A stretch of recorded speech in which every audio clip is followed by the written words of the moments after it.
जबरी चोरीच्या गुन्ह्यात तब्बल 8 वर्षांपासून फरार असलेल्या रेकॉर्डवरील पाहिजे आरोपीला गुन्हे शाखा युनिट 2च्या पथकाने सापळा रचून अटक केली आहे.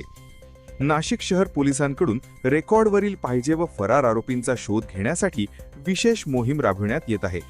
त्या अंतर्गत गुन्हे शाखा युनिट 2चे अधिकारी व अंमलदार फरार आरोपींचा शोध घेत असताना गंगापूर पोलीस ठाण्यात दाखल असलेल्या गुन्ह्यामधील फरार आरोपी विकास उर्फ विकी दिनकर नवगिरे वय वर्ष 26 हा दत्तनगर चुंचाळे शिवार अंबड परिसरात असल्याची गोपनीय माहिती पोलिसांना मिळाली होती. या आधारे गुन्हे शाखा युनिट 2च्या पथकाने दत्तनगर परिसरात सापळा रचून विकास उर्फ विकी नवगिरे याला ताब्यात घेतले. चौकशी दरम्यान त्याने साथीदारांसह संबंधित गुन्हा केल्याची कबुली दिल्याचे पोलिसांनी सांगितले. त्यानंतर आरोपीला पुढील कायदेशीर कारवाईसाठी गंगापूर पोलीस ठाण्याच्या ताब्यात देण्यात आले आहे. ही कारवाई पोलीस आयुक्त संदीप कर्णिक यांच्या मार्गदर्शनाखाली गुन्हे शाखा युनिट 2चे प्रभारी अधिकारी सहाय्यक पोलीस निरीक्षक हेमंत तोडकर यांच्या नेतृत्वाखाली करण्यात आली.